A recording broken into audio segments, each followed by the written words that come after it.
it's more about the music than about the people that are creating it, you know, because it's the music that is getting all the kids out there and dancing and stuff. And I'm just pretty much on that kind of vibe where we just wanted to keep everything straight for the beats. They were the labels of Frank de Wolf, and he was like one of the early innovators of the Belgian techno scene.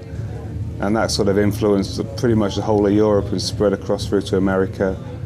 And the kind of stuff we were doing back then was more sort of off the back end of the acid house kind of thing. Because this was going back to what, early 90s? So it was pretty much that kind of sort of rolling, sweeping acid bass lines and sort of hard, strict 909 percussion sounds. Well, I've always been dabbling on the decks, you know, since we got into producing. And after you've produced like so many tracks, you know, you got some decks there, you got all these tracks there, and, you know, just like one thing leads to another, and then the tracks just end up on the decks, and then the next thing you're playing them. My bag's pretty much packed with like stuff that I've done, like with my boys back home, you know, all the Player guys, Punish guys, people that I've worked with, friends of mine, and that's how I kind of keep my set pretty tight to, rather than just kind of playing the general flow of the kind of stuff that most other guys are out there playing, which is the stuff that are breezing through the shops that month. It's more like a jukebox kind of thing. I just kind of bring in a flavour of where I come from. When the whole thing kicked off, sort of beginning of the 90s, sort of late 80s, we used to put on parties, and just from chucking the sound systems together and getting the DJs coming in and playing, it pretty much puts you straight in at the deep end, you know. And it was a pretty different kind of music, so the kind of stuff that was around, you know, before it actually did emerge to the Summer of Love in, what was it, 1990 or something.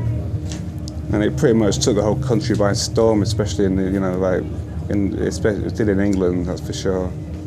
Everyone was out partying constantly.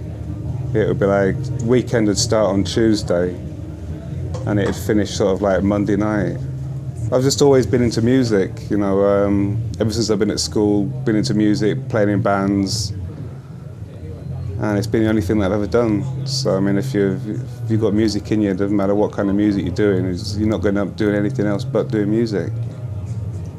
These days, pretty much tied in with my laptop, my G4, running my Cubase, and like for years and years of samples are now just in that hard drive. So all the synths that we used to have set up through the sort of 12, 13 years that I've been producing are now basically just a memory in a sample bank in the computer, so it can just draw anything from those sounds over the years, and it's back on track again.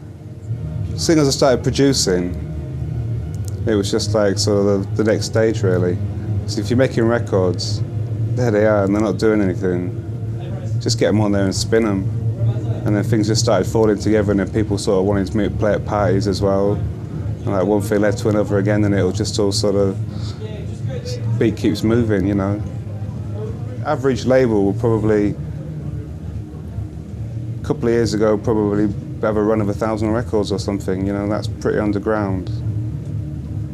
And these days, I'd say they're probably doing half that, and that's down to the internet and MP3s available, DJs taking stuff onto CDs and not really supporting your local record shops.